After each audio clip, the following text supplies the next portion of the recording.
Supreme చెప్పినా తవ్వేస్తున్నారు. రాయ్ బరేలీ నుంచి రాహుల్ పై మోదీ సెటే. ఇక కేజ్రీవాల్ కు బెయిల్ పరిశీలిస్తాం. ఐపీఎల్లో కోల్కతా గ్రాండ్ విక్టరీ. ఇలాంటి వార్తల సమాహారం స్పెయిన్ న్యూస్ లో చూద్దాం.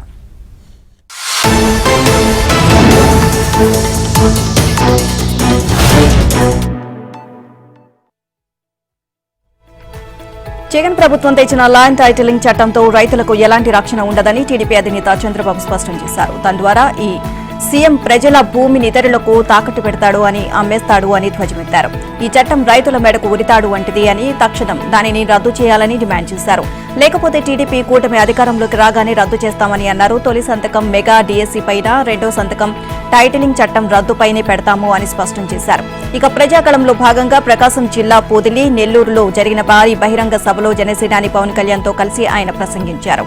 మనకు అమ్మా నాన్నలు ఇచ్చిన ఆస్తుల మీద, మనం కష్టపడి సంపాదించుకున్న ఆస్తుల మీద ఈ జగన్ బొమ్మ వేసుకోవడం దేనికి సంకేతము, ప్రజలు ఆలోచించాలి అని అన్నారు. భవిష్యత్తులో మన భూములు మనం అమ్ముకోవాలన్నా కొనాలన్నా జగన్ అనుమతి తీసుకోవాల్సిన పరిస్థితి వస్తుంది అన్నారు.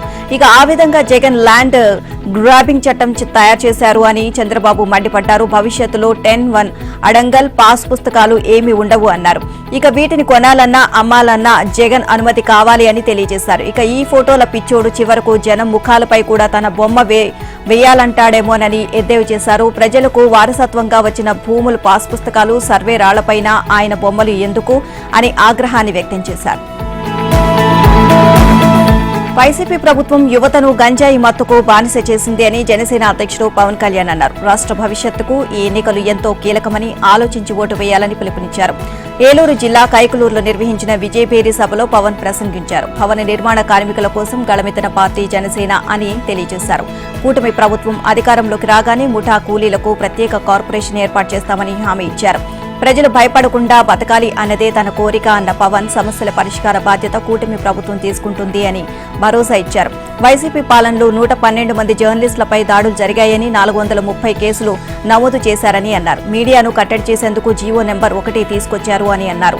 అసెంబ్లీలో చర్చ జరగకుండానే భూములు దోచేసే చట్టం తీసుకొచ్చారని మండిపడ్డారు. మన ఆస్తి మనదని రుజువు చేసుకోవాలా? 90 రోజుల్లో రుజువు చేసుకోకపోతే దోచుకుంటారా? 100 గజాల భూమి ఉన్న వ్యక్తి కూడా న్యాయం కోసం హైకోర్టు తలుపు తట్టాలా అని పవన్ ప్రశ్నించారు. ఇక అధికారంలోకి రాగానే కైకలూరు నియోజకవర్గంలో ఆసుపత్రి నిర్మిస్తామని హామీ ఇచ్చారు. ఓ రైతు పొలంలో చిన్న ఇల్లు కట్టుకున్నాడు. ఇంటి డాబా మీద ఉన్న స్థలం, ఇంటిపైన ఉండే గాలి ఎవరివి? వాటిపై హక్కు రైతుదా, ప్రభుత్వానిదా? ఇదేం పిచ్చి సందేహము అంటారా? ఘనత వహించిన జగన్ సర్కార్ తీసుకొచ్చిన ల్యాండ్ టైటిలింగ్ చట్టంలో ఇలాంటి చిత్రాలు ఎన్నో ఉన్నాయి. లేనిపోని వివాదాలకు తావిచ్చి రైతులకు భూమిపై హక్కులు దూరం చేసేలా రూపొందించిన ఈ చట్టంలో terrace rights 7D, air rights 7E అనే క్లాజులను చేర్చారు. స్థలంలోని నిర్మాణం ఒకరిదైనప్పుడు టెర్రస్ రైట్స్, ఎయిర్ రైట్స్ వేరొకరివి ఎలా అవుతాయో, అసలు ఈ రైట్స్ ఎవరు ఎలా పొందాలి అన్నది చట్టంలో స్పష్టంగా పొందుపరచలేదు. భూమి హక్కుల చట్టానికి టెర్రస్ రైట్స్, ఎయిర్ రైట్స్ సంబంధం ఏంటి? ఆకాశం గాలితో వ్యాపారం చేయాలని సర్కార్ భావించి చట్టంలో చేర్చిందా అని రెవెన్యూ నిపుణులు సందేహాన్ని వ్యక్తం చేస్తున్నారు. రాష్ట్రంలో విలువైన ప్రభుత్వ భూములు, ఆస్తులను అమ్మాలని జగన్ 2021లో మిషన్ బిల్డ్ అనే స్కీమ్ తీసుకొచ్చి ఆ సంస్థను ఏర్పాటు చేశారు.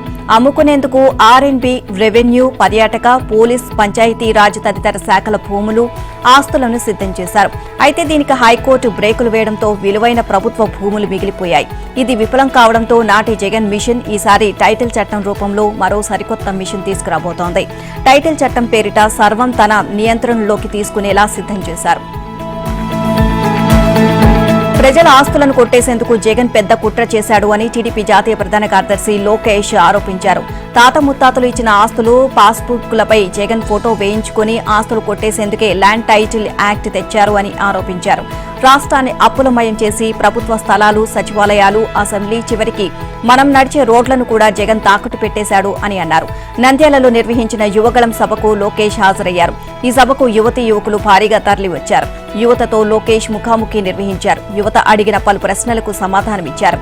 టీడీపీ అధికారంలోకి ఉన్నప్పుడు ప్రతిరోజు పెట్టుబడుల వార్తలు కనిపించేవి లోకేష్ అని తెలియజేశారు. కానీ ఒక్క అవకాశం అంటూ 2019లో అధికారంలోకి వచ్చిన జగన్ హయాంలో ఉద్యోగాలు, ఉపాధి పూర్తి పూర్తిగా కరువయ్యాయి. రాష్ట్రాన్ని అప్పులమయం చేశారు అని అన్నారు. ఇక ప్రభుత్వానికి చెందిన స్థలాలు, సచివాలయాలు, అసెంబ్లీ, చివరికి మనం నడిచే రోడ్డును కూడా తాకట్టు పెట్టేశాడు అని మండిపడ్డారు. వైసీపీ పాలనలో రాష్ట్రం గంజాయి వనంలా తయారైందని లోకేష్ ఆవేదన వ్యక్తం చేశారు. గంజాయిని అరకులో పండించి వీధి వీధిన అమ్ముతున్నారని, ఆ సొమ్మంతా తాడేపల్లి కొంపకు వెళ్తోంది అన్నారు. టీడీపీ అధికారంలోకి వచ్చాక జగన్ చేసిన తప్పులను సరిదిద్ది ల్యాండ్ టైటిలింగ్ చట్టాన్ని రద్దు చేస్తామని లోకేష్ హామీ ఇచ్చారు. ఏపీలో పెన్షన్దారులకు రెండో రోజు కూడా తిప్పలు తప్పలేదు. రాష్ట్ర వ్యాప్తంగా రెండవ రోజు కూడా పెన్షన్దారులు బ్యాంకుల చుట్టూ తిరుగుతారు. ఇక పెన్షన్దారులకు ఉన్న బ్యాంక్ అకౌంట్లో సగానికి పైగా ఇన్ ఆపరేటివ్ అయి ఉన్నాయి. దీంతో అకౌంట్లను ఆపరేషన్లోకి తెచ్చేందుకు ఆధార్ కార్డు కాపీతో సహా దరఖాస్తు ఇవ్వాలని బ్యాంక్ అధికారులు ఆదేశాలు ఇచ్చారు. దీంతో దరఖాస్తు ఇచ్చిన వారిని వారం రోజుల తర్వాత రావాలని కొన్ని బ్యాంకుల యాజమాన్యాలు చెబుతున్నాయి. దరఖాస్తులు నింపడం కూడా చేతకావడం లేదు అని పెన్షన్దారులు ఆందోళన వ్యక్తం చేస్తున్నారు. ఇక రెండవ రోజు కూడా బ్యాంకుల వద్ద పెన్షనర్లు పడికాపులు కాస్తున్నారు. మండు టెండలు తిరగలేక వృద్ధులు, వికలాంగులు, వితంతువులు అల్లాడిపోతున్నారు. తమకు ఈ ఇబ్బందులు రావడానికి చంద్రబాబే కారణమని వాలంటీర్లు చెప్పారని పెన్షన్దారులు అంటున్నారు. జగనే మా ఇబ్బందులకు కారణమని మరికొందరు అంటున్నారు. తమను ఇన్ని కష్టాలు పెడుతున్న వారికి తమ ఉసురు తగులుతోంది అని పెన్షన్దారులు శాపనార్థాలు పెడుతున్నారు. పింఛన్ తీసుకోవడం అపాతాతలకు ప్రాణాంతకంగా మారింది. పింఛన్ కోసం మండే ఎండలో బ్యాంకుల చుట్టూ తిరుగుతూ వడదెబ్బకు గురై 3 వృద్ధులు చనిపోయారు. ఏలూరు జిల్లా పోలవరం పంచాయతీ బాపూజీ కాలనీకి చెందిన కట్టూరి కడమ్మ బ్యాంకు ఖాతాకు జమ అయిన పెన్షన్ సొమ్ములు తీసుకోవడానికి ఉదయం ఇంటి నుంచి వెళ్లారు. మధ్యాహ్నం 1 గంట వరకు క్యూ లైన్లో నిలబడ్డారు. ఎట్టకేలకు పెన్షన్ సొమ్ము తీసుకుని బయటకు వచ్చి కొంత దూరం నడిచి వడదెబ్బకు కుప్పకూలిపోయింది. ఆసుపత్రికి తరలించిగా చికిత్స పొందుతూ మరణించారు. ఇక పశ్చిమ గోదావరి జిల్లా వల్లూరు శివారు చిల్లేవారిపాలెంకు చెందిన ఇంజేటి తాయారు భర్త మసేన్ రావు ఇప్పటికే మరణించారు. ప్రస్తుతం ఆమె చినమల్లంలోని కుమార్తె ఇంటి వద్ద ఉంటుంది. పెన్షన్ కోసం తాయారు వల్లూరులోని బ్యాంకు వద్దకు వెళ్లింది. అధికారులు మర్నాడు రావాలని చెప్పడంతో తిరిగి వెళుతూ వడగాల్పులకు తట్టుకోలేక మరణించింది. గుంటూరు జిల్లా నిడుబ్రోలు 12వ వార్డుకు చెందిన గూడవల్లి యాహోషోవా మత్స్యకార పెన్షన్ పొందుతున్నారు. ఇక శుక్రవారం పెన్షన్ నగదు కోసం నిడుబ్రోల్లోని బ్యాంకు వద్ద 11 గంటల నుంచి మధ్యాహ్నం 2 గంటల వరకు ఎండలో నిలబడ్డాడు.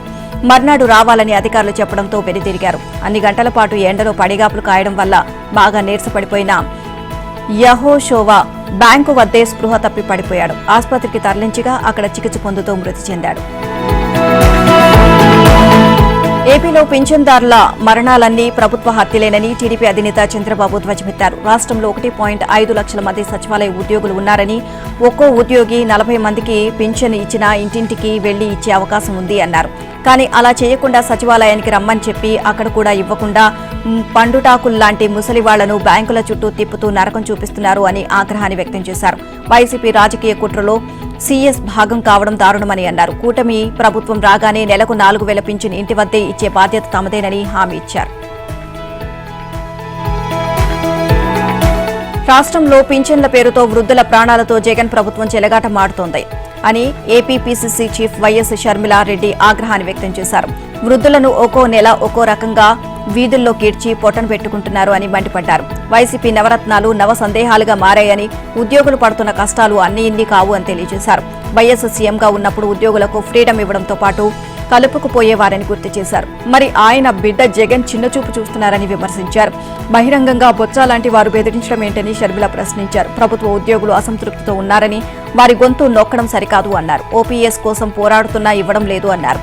ఉద్యోగులను అన్ని విధాలా ఇబ్బందులు పెడుతున్నారు అని, ఉద్యోగుల హెచ్ఆర్లోనూ కోత పెట్టారు అని విమర్శించారు. ఇక 12వ పీఆర్సీ కూడా అమలు చేయకుండా కోత పెట్టారు అన్నారు. ఉద్యోగులను అన్ని విధాలా జగన్ మోసం చేశారని మండిపడ్డారు. కాంగ్రెస్ పార్టీ ఓపీఎస్ ను అమలు చేస్తుంది అని హామీ ఇచ్చారు. మేనిఫెస్టోకు కట్టుబడి ఉన్నామని స్పష్టం చేశారు. ఏం చేసైనా ఎంత ఖర్చైనా సరే ఎన్నికల్లో గెలవాల్సిందేనని వైసీపీ ముఖ్య నేతలకు ముఖ్యమంత్రి జగన్మోహన్ రెడ్డి స్పష్టమైన ఆదేశాలిచ్చారు. పార్టీ విజయ అవకాశాలపై ఐపాక్ బృందం ఇస్తున్న సర్వే నివేదికలు ఆయన్ను స్థిమితంగా ఉంచడం లేదు అని, ఆ వివరాలు చదివి నిఘా విభాగం సమాచారం తెలుసుకుని ఉక్కిరిబిక్కిరి అవుతున్నారు అని అధికార పార్టీ వర్గాలు చెబుతున్నాయి.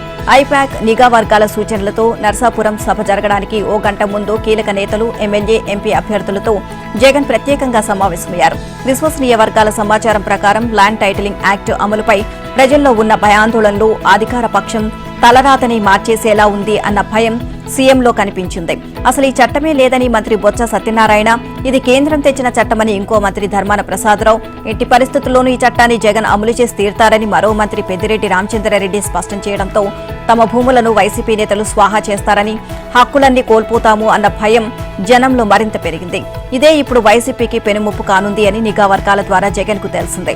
ఇది ఎన్నికల ఫలితాలను తారుమారు చేస్తోంది అని ఆయన కలవరపడుతున్నారు. దీంతో ల్యాండ్ టైటిలింగ్ యాక్ట్ ను అమలు చేయబోవడం లేదు అంటూ ప్రజలకు నచ్చజెప్పాలని, ఈ 10 రోజులు ఇదే పనిగా పెట్టుకోవాలని అభ్యర్థులకు, కింది స్థాయి నేతలకు జగన్ సూచించారు.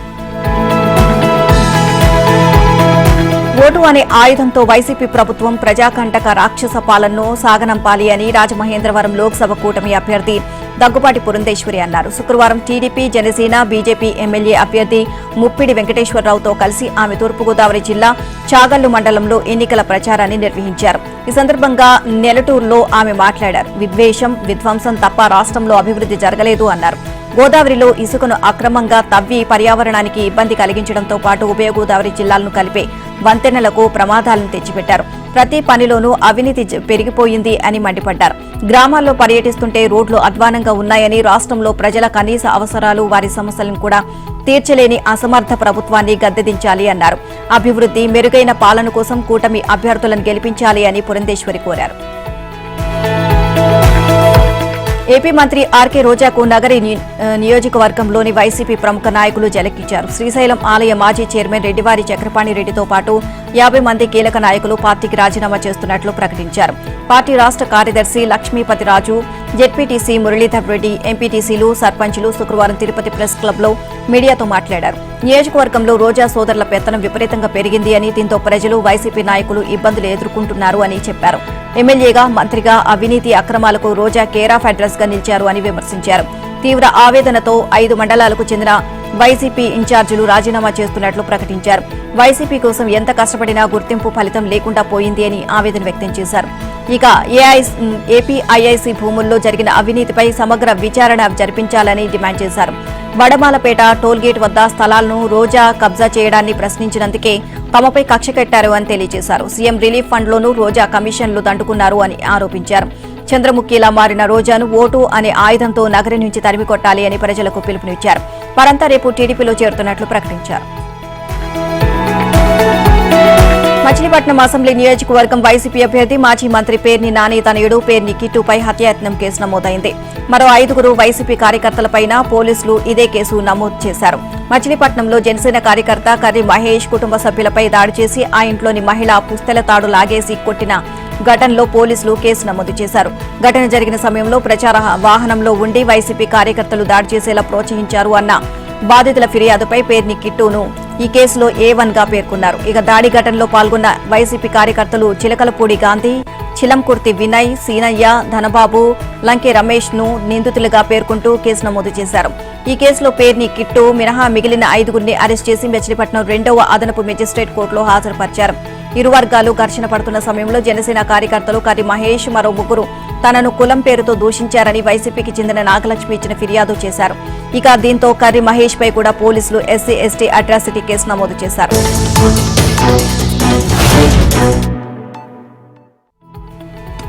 సీఎం వైఎస్ జగన్ సొంత నియోజకవర్గం పులివెందుల. ఇక్కడ ఎలాంటి సమస్యలు ఉండవని అందరూ అనుకుంటారు. తాగేందుకు నీరు, తిరిగేందుకు రోడ్లు, డ్రైనేజీలు, విద్యుత్, పేదలందరికీ ఇళ్లు, జనం బటన్ నొక్కుడు పింఛన్లు, ఇలా అన్ని అందరికీ అందుతాయి అని భావిస్తారు. కానీ క్షేత్రస్థాయిలో పరిస్థితి మాత్రం దీనికి భిన్నంగా ఉంది. సీఎం జగన్ విజయం కోసం ఆయన సతీమణి వైఎస్ భారతి పులివెందుల నియోజకవర్గంలో ప్రచారం చేస్తున్నారు. ఈ క్రమంలో ఆమెకు మహిళల నుంచి ఊహించని నిరసన ఎదురవుతోంది. పులివెందుల మండలం ఎర్రబల్లె కొత్తపల్లిలో భారతి చేపట్టిన ప్రచారంలో అడుగడుగునా సమస్యలు స్వాగతం పలికాయి. ఇది ఇళ్లు ప్రచారం చేస్తే 10 ఇళ్లు ప్రచారం చేస్తే 6 ఇళ్లలోనూ మహిళలు తమ సమస్యలను ఏకరువు పెట్టారు. ఒకరిద్దరైతే ఏకంగా మీకు ఓటేయం అని భారతికే తేల్చి చెప్పేశారు. ఇంటి పట్టా మాకెందుకు ఇవ్వరు అంటూ సావిత్రి అనే మహిళ భారతిని ప్రశ్నించారు. దీంతో పక్కనే ఉన్న కొందరు నేతలు ఈసారి ఇల్లు ఇప్పిస్తామని సావిత్రమ్మకు సర్ది చెప్పారు. ఆ తర్వాత భారతి మరో ఇంటికి వెళ్లారు. ఇక్కడ ఓ మహిళ తమకు ఒక్క పథకం కూడా రాలేదు అని, మీకు ఓటు వెయ్యమని భారతికి తేల్చి చెప్పారు. మరికొందరు తాగునీటి సమస్య ఉందని, పింఛన్ రాయలేదు అని, ఇళ్లు లేవని సమస్యలను వివరించారు. ఇక దీంతో భారతి అవాక్కయ్యారు. రాయలసీమలో ఒకప్పటిలా ఫ్యాక్షన్ గొడవలు, ప్రతీకార చర్యలు ఇప్పుడు లేవు. కానీ ఓ కుటుంబంలో ఎవరికైనా హాని జరిగితే న్యాయం కోసం అంతా కలిసికట్టుగా పోరాడతారు. కేసులు, కోర్టుల వ్యవహారంలో సాయంగా ఉంటారు. అయితే మాజీ సీఎం వైఎస్ రాజశేఖర రెడ్డి సోదరుడు, ప్రస్తుత సీఎం జగన్ బాబాయ్, మాజీ మంత్రి వైఎస్ వివేకానందరెడ్డి హత్య కేసు విషయంలో వైఎస్ ఫ్యామిలీ నిలువున చీలిపోయింది. వివేక రక్తం పంచుకొని పుట్టిన సోదరులు, సోదరితో పాటు వారి వారసులు తమకేమీ పట్టనట్లు వ్యవహరిస్తున్నారు. పైగా చాలా మంది వివేక హత్య కేసులో నిందితులకు మద్దతుగా ఉంటున్నారు. న్యాయం కోసం కేవలం వివేక కుమార్తె సునీత పోరాడుతుండగా వైఎస్ కుమార్తె షర్మిల ఆమెకు అండగా ఉంటున్నారు. రాజకీయంగా ఎంతో పేరున్న వైఎస్ కుటుంబం నేడు రోడ్డున పడింది. రాజశేఖర రెడ్డి, వివేకానందరెడ్డి బతికున్న రోజుల్లో ఎంతో అన్యోన్యంగా ఉండేవారు. అలాగే తమ సోదరి విమలమ్మను ఆప్యాయంగా చూసేవారు. వైఎస్ కుటుంబ వ్యవహారాలను వివేక చక్కబెట్టేవారు. వారి ద్వారా ఇతర కుటుంబ సభ్యులు ఆర్థికంగా లబ్ధి పొందారని చెబుతూ ఉంటారు. అలాంటిది వివేక తమ కంచుకోట అయిన పులివెందుల్లో సొంత ఇంట్లో దారుణ హత్యకు గురైతే కుటుంబ సభ్యులు పట్టించుకోకపోవడం స్థానికులకు, వైఎస్ అభిమానులకు విస్మయం కలిగిస్తోంది. ఈ కేసులో న్యాయం చేయాలి అంటూ సునీత, షర్మిల మాత్రమే పోరాడుతున్నారు. వీరికి మిగతా కుటుంబ సభ్యుల నుంచి ఎలాంటి మద్దతు లేదు. ఎలాంటి సీఎం జగన్ తన బాబాయ్ హత్య కేసులో నిందితులకే వత్తాసు పలుకుతున్నారు. ఇక సీఎం జగన్ తన సతీమణి భారతి చెప్పినట్లు వింటారు అనే ఆరోపణలు ఉన్నాయి. ఏపీలో ఇసుక అక్రమ తవ్వకాలు యథేచ్ఛగా కొనసాగుతున్నాయి. నదుల్లో యంత్రాలతో ఇసుక తవ్వకాన్ని వీల్లేదు అని, ఇక పర్యావరణ అనుమతులు లేని రీచ్లలో తవ్వకాలు వెంటనే నిలుపుదల చేయాలి అని సుప్రీంకోర్టు ఉత్తర్వులిచ్చినా ఇసుక దందాకు అడ్డుకట్ట పడడం లేదు. సుప్రీంకోర్టు ఆదేశాలను సైతం బేఖాతరు చేస్తూ ఇసుకాసురులు నిరాటంకంగా తమ పని కానిస్తున్నారు. శ్రీకాకుళం, అనంతపురం, గుంటూరు, తూర్పుగోదావరి జిల్లాలో దర్జాగా ఇసుకను అక్రమంగా తవ్వి తరలిస్తున్న అధికారులు మాత్రం నిమ్మకు నీరెత్తినట్లు వ్యవహరిస్తున్నారు. తూర్పుగోదావరి జిల్లాలోని అఖండ గోదావరిలో వందలాది డ్రెడ్జింగ్ యంత్రాలతో గోదావరిని కొళ్లబొడిచి రోజు వేలాది టన్నుల ఇసుక దోచుకుపోతున్నారు. కోట్ల రూపాయలు గడిస్తున్నారు. ఇక జిల్లా యంత్రాంగం కానీ ఇసుక అక్రమాలు నిలపడానికి ఏర్పాటు చేసిన టాస్క్ ఫోర్స్ టీం గానీ, మైనింగ్, ఇరిగేషన్, పోలీస్, రెవెన్యూ అధికారులు గానీ పట్టించుకోవడం లేదు. రాజమహేంద్రవరంలోని గాయత్రి, కాతేరు, వెంకటనగర్, కోటి, లింగాల రేవుతో పాటు కడియం, సీతానగరం మండలాల్లో కొవ్వూరు డివిజన్లోని కొవ్వూరు రూరల్, తాళ్లపూడి, నిడదవోలు, పేరవాలి మండలాల్లో ఇసుక అక్రమాలు యథేచ్ఛగా కొనసాగుతున్నాయి. ఈ ఏడాది డిసెంబర్లో జరిగిన సెమీఫైనల్స్ లో బిల్లా రంగాలను ఓడించామని, ప్రస్తుతం జరుగుతున్న ఫైనల్స్ లో మోదీ, అమిత్ షాలను ఓడిస్తామని ముఖ్యమంత్రి రేవంత్ రెడ్డి చెప్పారు. అసెంబ్లీ ఎన్నికల సెమీఫైనల్స్ లో బీఆర్ఎస్ ను బొందపెట్టాం, లోక్సభ ఎన్నికల ఫైనల్స్ లో బీజేపీని ఓడిద్దామంటూ కాంగ్రెస్ కార్యకర్తలకు, ప్రజలకు పిలుపునిచ్చారు. బిల్లా రంగాలు అంటే ఎవరో కాదు హరీష్ రావు, కేటీఆర్ అని, బీఆర్ఎస్ అంటే బిల్లా రంగా సమితి అని ఎద్దేవా చేశారు. మోదీ, అమిత్ షాలను మనువాద సిద్ధాంతం ఆవహించింది అని, దేశంలో ప్రజాస్వామ్యానికి ప్రమాదం తలెత్తింది అని హెచ్చరించారు. పెద్దపల్లి లోక్సభ నియోజకవర్గం పరిధిలోని రాజారాంపల్లి, రాజన్న సిరిసిల్ల జిల్లా కేంద్రంలో నిర్వహించిన కాంగ్రెస్ పార్టీ జనజాతర సభలకు సీఎం హాజరై ప్రసంగించారు. ప్రధాని నరేంద్ర మోదీ 10 ఏళ్ల పాలనలో గుజరాత్ రాష్ట్రానికి బుల్లెట్ ట్రైన్ తీసుకువెళ్లడంతో పాటు సబర్మతి రివర్ ఫ్రంట్ చేపట్టారు. ఇక గేట్ సిటీ నిర్మించారు. లక్షల కోట్ల నిధులను తరలించుకుపోయారు అని అన్నారు. తెలంగాణకు మాత్రం నిధులు ఇవ్వరు అని రేవంత్ మండిపడ్డారు. ప్రాజెక్టులు ఇవ్వరు, మంజూరైన ప్రాజెక్టులను కూడా రద్దు చేస్తారు అని మండిపడ్డారు. గుజరాత్ లో ఉన్నోళ్లే మనుషుల, తెలంగాణలో ఉన్నోళ్లు మనుషులు కారా అని ముఖ్యమంత్రి రేవంత్ రెడ్డి ప్రశ్నించారు. తెలంగాణ ప్రజలపై బీజేపీ సారథ్యంలోని కేంద్ర ప్రభుత్వం సవతి తల్లి ప్రేమ చూపుతోంది అని, రాష్ట్రానికి పెద్ద గాడిద గుడ్డు తప్ప ఏమీ ఇవ్వలేదు అని మండిపడ్డారు. అసెంబ్లీ ఎన్నికల్లో ఓటమి తర్వాత పెద్ద సంఖ్యలో నేతలు అధికార కాంగ్రెస్ పార్టీలోకి జంప్ అవడంతో డీలా పడిన బీఆర్ఎస్ కు మరింత నిరుత్సాహ పరిణామం ఎదురైంది. ఆ పార్టీకి చెందిన ఎమ్మెల్సీ దండే విఠల్ ఎన్నిక చెల్లదు అంటూ తెలంగాణ హైకోర్టు సంచలన తీర్పు ఇచ్చింది. ఇక ఆదిలాబాద్ స్థానిక సంస్థల ఎన్నికల్లో అతడి ఎన్నిక చెల్లదు అని స్పష్టం చేసింది. కాంగ్రెస్ నేత రాజేశ్వర్ రెడ్డి దాఖలు చేసిన పిటిషన్పై విచారణ జరిపిన హైకోర్టు తీర్పు వెలువరించింది. కాగా ఆదిలాబాద్ స్థానిక సంస్థల ఎమ్మెల్సీగా 2022లో దండే విఠల్ ఎన్నికయ్యారు. బీఆర్ఎస్ అధికారిక అభ్యర్థిగా దండే విఠల్ నామినేషన్ వేశారు. దీంతో టికెట్ ఆశించి భంగపడ్డ బీఆర్ఎస్ నేత పత్తిరెడ్డి రాజేశ్వర్ రెడ్డి స్వతంత్ర అభ్యర్థిగా నామినేషన్ వేశారు. ఇక దీంతో రాజేశ్వర్ రెడ్డిని పోటీ నుంచి తప్పించడమే లక్ష్యంగా విఠల్ సంతకం ఫోర్జరీ చేశారు. రాజేశ్వర్ రెడ్డి తన నామినేషన్ ఉపసంహరించుకున్నట్లు ఫోర్జరీ సంతకాలతో రిటర్నింగ్ అధికారికి దరఖాస్తు ఇచ్చింది. దీంతో రాజేశ్వర్ రెడ్డి నామినేషన్ ఉపసంహరణకు గురైంది. విషయాన్ని ఆలస్యంగా గ్రహించిన రాజేశ్వర్ కోర్టును ఆశ్రయించారు. తాను నామినేషన్ ఉపసంహరించుకోలేదు అని, నా సంతకాన్ని ఫోర్జరీ చేశారని కోర్టుకు తెలియజేశారు. విఠల్ ఎన్నికను రద్దు చేయాలని కోరారు. ఇక చివరకు రాజేశ్వర్ రెడ్డి నామినేషన్ ఉపసంహరణ పత్రాలపై పెట్టిన సంతకాలు ఫోరెన్సిక్ ల్యాబ్ లో ఫోర్జరీగా తేలడంతో ఎమ్మెల్సీకి వ్యతిరేకంగా హైకోర్టు తీర్పు ఇచ్చింది. ఢిల్లీ లిక్కర్ స్కామ్ కేసులో ఆరోపణలు ఎదుర్కొంటున్న బీఆర్ఎస్ నాయకురాలు ఎమ్మెల్సీ కవిత జ్యుడిషియల్ కస్టడీ మే 7వ తేదీతో ముగియనుంది. దీంతో ఆమెను అధికారులు కోర్టు ముందు హాజరుపరచనున్నారు. అయితే తనను కోర్టుకు నేరుగా హాజరుపరచాలి అని వీడియో కాన్ఫరెన్స్ వద్దని కవిత కోర్టును కోరారు. ఈ మేరకు కవిత కోర్టుకు దరఖాస్తు చేసుకున్నారు. ఇక ఢిల్లీ మద్యం పాలసీ కుంభకోణం కేసులో ఎమ్మెల్సీ కవిత విచారణ ఖైదీగా తీహార్ జైల్లో జ్యుడిషియల్ కస్టడీలో ఉన్నారు. అయితే గతంలో కస్టడీ ముగిసినప్పుడు వీడియో కాన్ఫరెన్స్ ద్వారా ఆమెను కోర్టు ధర్మాసనం ఎదుట హాజరుపరిచారు. ఇప్పుడు కూడా వీడియో కాన్ఫరెన్స్ ద్వారా విచారణకు హాజరుపరిచే అవకాశం ఉంది. దీంతో ఈ విచారణకు నేరుగా హాజరుపరచాలి అని కోరుతూ కోర్టు అప్లికేషన్ పెట్టుకున్నారు కవిత.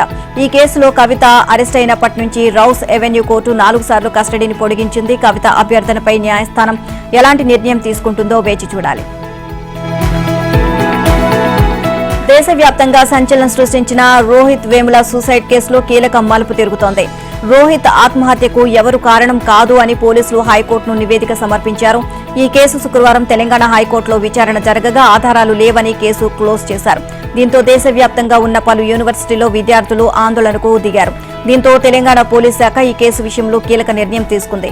హెచ్సీయూ విద్యార్థి రోహిత్ వేముల కేసును రీఓపెన్ చేయాలని డీజీపీ రవిగుప్తా సైబరాబాద్ సిపిని ఆదేశించారు.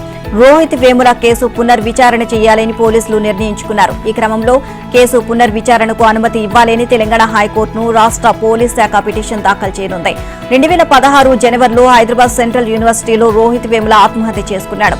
ఈ కేసులో పలువురు బీజేపీ నేతలు అప్పటి వీసీ అప్పారావుపై కేసు నమోదు చేశారు పోలీసులు. అయితే వీళ్లకు సంబంధం లేదని గత ప్రభుత్వం తేల్చింది. దీంతో గత ప్రభుత్వం హయాంలోనే రోహిత్ కేసు విచారణ పూర్తి కాగా 2024 మార్చిలో క్లోజర్ రిపోర్టును ఫైల్ చేశారు సైబరాబాద్ పోలీసులు. ఇప్పుడు ఆ ఫైల్ను శుక్రవారం తెలంగాణ హైకోర్టుకు సమర్పించారు. భానుడి ప్రతాపానికి ఏపీ అట్టుడికింది. ఎండ తీవ్రత, వడగాలి, ఒక్కపోతతో ప్రజలు ఉక్కిరిబిక్కిరయ్యారు. రాత్రిపూట కూడా సెగ తగ్గలేదు. ఈ వేసవిలోనే ఇప్పటి వరకు అత్యధికంగా శుక్రవారం నంద్యాల జిల్లా గోస్పాడు బండి ఆత్మకూరులో 47.7 డిగ్రీల ఉష్ణోగ్రత నమోదైంది. 15 జిల్లాలో 44 డిగ్రీల కన్నా అధికంగా ఉష్ణోగ్రతలు నమోదయ్యాయి. ప్రకాశం జిల్లా అర్ధవీడులో 47.3, కడప జిల్లా చిన్నచెప్పెలలో 47.2, నెల్లూరు జిల్లాలో 47.1, తిరుపతి జిల్లాలో 46.9, కర్నూలు జిల్లా పంచలింగాలలో 46.8, చిత్తూరు, పల్నాడు జిల్లాలో 46 డిగ్రీల గరిష్ట ఉష్ణోగ్రతలు నమోదయ్యాయి. పగటి ఉష్ణోగ్రతలు సాధారణం కంటే 3 నుంచి 6 డిగ్రీలు, రాత్రి కనీస ఉష్ణోగ్రతలు కూడా 3 నుంచి 5 డిగ్రీలు ఎక్కువగా నమోదవుతున్నాయి. ఇక ఇవాళ వివిధ ప్రాంతాల్లో 37 నుంచి 46 డిగ్రీల ఉష్ణోగ్రతలు నమోదయ్యే అవకాశం ఉందని విపత్తుల సంస్థ హెచ్చరించింది. ఇక రాష్ట్ర వ్యాప్తంగా వడదెబ్బ కారణంగా వివిధ ప్రాంతాల్లో 5గురు మృతి చెందారు. కర్నూలు జిల్లాలో వడదెబ్బకు అన్నదమ్ములు మృతి చెందారు. మంత్రాలయం మండలంలోని మాధవారానికి చెందిన బోయ పెద్ద సుంకన్న, బోయ ఆంజనేయ, నంద్యాల జిల్లా ఎల్లావత్తుల గ్రామానికి చెందిన పెద్ద కుళ్ళాయి వడదెబ్బతో మృతి చెందారు. శ్రీ సత్యసాయి జిల్లా బత్తినపల్లికి చెందిన ఉబిచెర్ల కృష్ణప్పతో పాటు పల్నాడు జిల్లా దాచేపల్లిలో సైకిల్ మెకానిక్ సర్వేపల్లి నాగేశ్వరరావు వడదెబ్బతో మృతి చెందారు. యూపీలోని రాయ్బరేలీ, అమేఠీ సీట్లపై కొంతకాలంగా నెలకొన్న సస్పెన్స్ కు కాంగ్రెస్ పార్టీ తెరదించింది. రాయ్బరేలీ నుంచి ఆ పార్టీ అగ్రనేత రాహుల్ గాంధీని బరిలో దింపింది. అమేఠీ నుంచి అనూహ్యంగా గాంధీ కుటుంబానికి చెందిన వారిని కాకుండా ఆ కుటుంబానికి విధేయుడిగా ఉన్న స్థానిక సీనియర్ నేత కిషోర్ లాల్ శర్మను అభ్యర్థిగా ప్రకటించింది. నామినేషన్లకు శుక్రవారం చివరి రోజు కావడంతో రాహుల్ గాంధీ రాయ్బరేలీ జిల్లా మెజిస్ట్రేట్ కార్యాలయంలో నామినేషన్ పత్రాలు దాఖలు చేశారు. ఆయన తల్లి సోనియా గాంధీ, పార్టీ అధ్యక్షుడు ఖర్గే, ప్రియాంక గాంధీ, ఆమె భర్త రాబర్ట్ వాద్రా కూడా రాహుల్ వెంట ఉన్నారు. అంతకుముందు వేలాది మంది కార్యకర్తలు రాయ్బరేలీలో రాహుల్ కు స్వాగతం పలికారు. ఇక అమేథీలో కిషోర్ లాల్ శర్మ నామినేషన్ వేశారు. గత 5 ఎన్నికల్లో రాయ్బరేలీ నుంచి సోనియా గాంధీ విజయం సాధించారు. ఈసారి సోనియా రాజ్యసభకు వెళ్లడంతో ప్రియాంక గాంధీని రాయ్బరేలీ నుంచి పోటీ చేయించాలి అన్న డిమాండ్ కాంగ్రెస్ శ్రేణుల నుంచి వచ్చింది. కానీ పోటీకి ప్రియాంక అంగీకరించలేదు అని సమాచారం. ప్రియాంకను ఒప్పించడానికి రాహుల్ గాంధీ కూడా ప్రయత్నించారని పార్టీ వర్గాలు తెలియజేశాయి. కేరళలోని వాయనాడ్ సీటు ఓడిపోతుండడం వల్లనే కాంగ్రెస్ నేత రాహుల్ గాంధీ యూపీలోని రాయ్బరేలీకి తరలిపోయారు అని ప్రధాని మోదీ అన్నారు. ఇక పారిపో రాహుల్ పారిపో, భయపడొద్దు అంటూ ఎద్దేవి చేశారు. ఈ లోక్సభ ఎన్నికల కాంగ్రెస్ కు 50 సీట్లు కూడా కష్టమేనని ఆయన వ్యాఖ్యానించారు. పశ్చిమ బెంగాల్ బీజేపీ అభ్యర్థుల తరపు ప్రచార సభల్లో పాల్గొన్న మోదీ అమేఠీలో 2019లో ఓటమి తర్వాత యువరాజు వయనాడుకు మారారు అని అన్నారు. ఇక ఈ ఎన్నికల్లో అక్కడ ఓడిపోతారు అని ఆయనకు తెలుసు. అలాగని అమేఠీలో పోటీ చేసి గెలిచే ధైర్యం లేదు అన్నారు. అందువల్ల ఆయన రాయ్బరేలీకి తరలిపోయారు అని అన్నారు. కాంగ్రెస్ నాయకుల్లోని ఓటమి భయానికి ఇదే నిదర్శనమని మోదీ విరుచుకుపడ్డారు. ఇక ఈ సందర్భంగా అధికార పార్టీ తృణమూల్ కాంగ్రెస్ పార్టీలపై ఆయన విరుచుకుపడ్డారు. సీఎం మమతా బెనర్జీ ఏలుబడిలో హిందువులు బెంగాల్లో 2వ తరగతి పౌరులుగా జీవించాల్సి వస్తోంది అని మోదీ ఆరోపించారు. అవినీతి పాలన, రాజకీయ బుజ్జగింపులతో ప్రజాస్వామ్యాన్ని తృణమూల్ సమాధి చేసింది అని ఆరోపించారు. కాంగ్రెస్ ను గెలిపిస్తే ఎస్సీ, ఎస్టీ, ఓబీసీల నుంచి రిజర్వేషన్లను లాగేసుకుని జిహాద్ ఓటు బ్యాంకుకు కట్టబెడుతుంది అని మరోసారి ధ్వజమెత్తారు. లోక్సభ ఎన్నికల నేపథ్యంలో ఢిల్లీ సీఎం కేజ్రీవాల్ మధ్యంతర బెయిల్ పిటిషన్ అంశాన్ని పరిశీలిస్తామని సుప్రీంకోర్టు తెలియజేసింది. ఇక ఢిల్లీ మద్యం పాలసీ కేసులో తనకు బెయిల్ ఇవ్వాలని కోరుతూ కేజ్రీవాల్ సుప్రీంకోర్టులో బెయిల్ పిటిషన్ దాఖలు చేశారు. ఈ పిటిషన్ను శుక్రవారం సుప్రీంకోర్టు విచారించింది. ఢిల్లీ మద్యం పాలసీ కేసులో ఈడీ దాఖలు చేసిన కేసు విచారణకు సమయం పట్టే అవకాశం ఉందని, కానీ ఢిల్లీలో లోక్సభ ఎన్నికలు ఉన్నందున కేజ్రీవాల్ మధ్యంతర బెయిల్ పిటిషన్ అంశాన్ని పరిశీలిస్తామని తెలియజేసింది. మధ్యంతర బెయిల్ పిటిషన్ను తాము వ్యతిరేకిస్తామని ఈడీ తరపున అడిషనల్ సొలిసిటర్ జనరల్ ఎస్పీ రాజు ధర్మాసనానికి స్పష్టం చేశారు. దీంతో ఇరువురి వాదనలు విన్న తర్వాత బెయిల్ ఇవ్వాలా లేదా అనేది ధర్మాసనం నిర్ణయిస్తుంది అని న్యాయమూర్తులు స్పష్టం చేశారు. ఈ నెల 7న ఇరు వాదనలు వింటాము అని తెలియజేశారు. ఐపీఎల్ 2024లో ముంబైకి వరుసగా 4వ ఓటమి ఎదురైంది. వాంఖడే వేదికగా జరిగిన పోరులో కోల్కతా 24 పరుగుల తేడాతో ఘన విజయం సాధించింది. తొలుత బ్యాటింగ్ చేసిన కోల్కతా 19.5 ఓవర్లో 169 పరుగులకు ఆలౌట్ అయింది. వెంకటేష్ అయ్యర్ 70 పరుగులు చేయగా మనీష్ పాండే 42 రన్స్తో చెలరేగారు. ముంబై బౌలర్లో తుషార, బుమ్రా తలో 3 వికెట్లు తీయగా హార్దిక్ 2, పీయూష్ 1 వికెట్ పడగొట్టారు. అనంతరం 170 పరుగుల లక్ష్యంతో బరిలోకి దిగిన ముంబైని 18.5 ఓవర్లో 145 పరుగులకే కోల్కతా ఆలౌట్ చేసింది. ఇక సూర్యకుమార్ యాదవ్ 35 బంతుల్లో 56 పరుగులు చేసి అర్ధశతకంతో రాణించగా మిగతా బ్యాటర్లంతా తేలిపోయారు. కోల్కతా బౌలర్ మిచెల్ స్టార్క్ 19వ ఓవర్లో 3 వికెట్లు తీసి ముంబైని ఆలౌట్ చేశారు. వరుణ్, నరైన్, రసెల్ తలో 2 వికెట్లు తీశారు.